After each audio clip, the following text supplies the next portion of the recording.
Rickea Jackson scored 31 points and had 17 rebounds, but lost against Florida State. Alyssa Peely scored 37 points, but lost to South Carolina. Caitlin Clark scored 45 points against Ohio State, but lost in overtime. These were all great performances that were unfortunately wasted. Juju is the exception. She knew she had to go above and beyond. She knew it would take more than just a 30-point game, or even a 40-point game. No one would have blamed Juju for losing this game. It was against the number 4 team in the country on their home turf. Her teammates couldn't buy a basket. But that's not how Juju operates. She doesn't make excuses. She didn't blame her teammates. She just got the job done.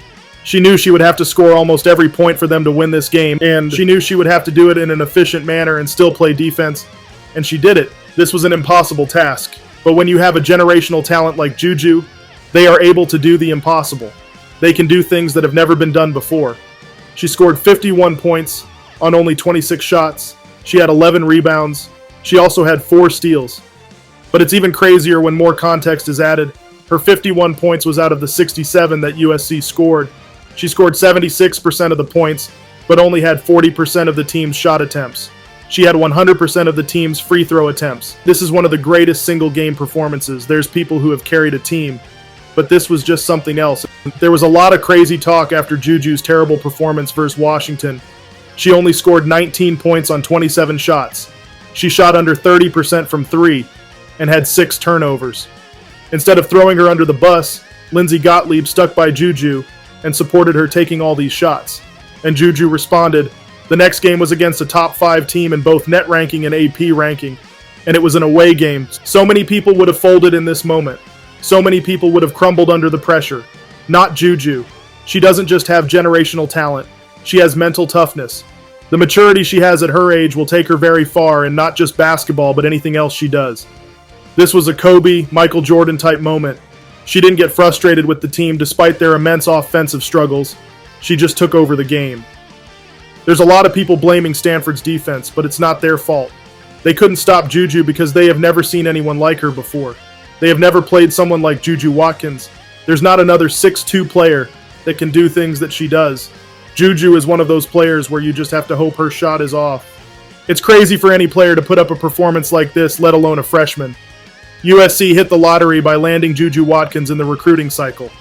Why is the title called Juju Watkins Changed Life for USC? Let's just look at where they were a year ago. They had a 67% win percentage and were a first-round tournament exit in both the conference and national tournaments. At the time of this video, they have an 80% win rate, despite the Pac-12 being undeniably tougher this year. It's hard to say where they end up in the postseason, but I can assure you they aren't going out in the first round in either tournament. Juju took a team that was happy to be in the tournament to a team that has national championship aspirations. The impact she's had on team success is undeniable, but she has done much more than that. Last year, USC averaged a little over 1,000 fans at home. This year, they averaged 3,400 people at home. This is a 240% increase. But what's very telling is that the average attendance in road games was 2,500. This jumped to a little under 7,000. It's clear Juju Watkins is a gate attraction. And yeah, these numbers aren't the craziest compared to some other teams in the country. But the growth is what matters, and it will continue to grow. These numbers will continue to rise throughout the season and the rest of her career. As she grows, USC will grow with her in terms of popularity. One thing that has been unique to Juju is that she has consistently brought celebrities to home games. From Chris Brown, Kalani, 2 Chainz, YG, and a few others, this is something that will help bring more eyes to the game. Another way Juju Watkins has made a huge impact is recruiting. They signed a whopping 6 recruits in the class of 2024, including the #1 recruit in California and 3 5-star recruits. There's been complaints about Juju not having enough help, but it's on the way. I wouldn't be surprised if USC lands some big transfers in the offseason too. USC is moving to the Big Ten next year. Between the way Juju has been playing as a freshman, their strong recruiting class, and the fact the Big Ten has been extremely top-heavy, it will be nothing short of domination.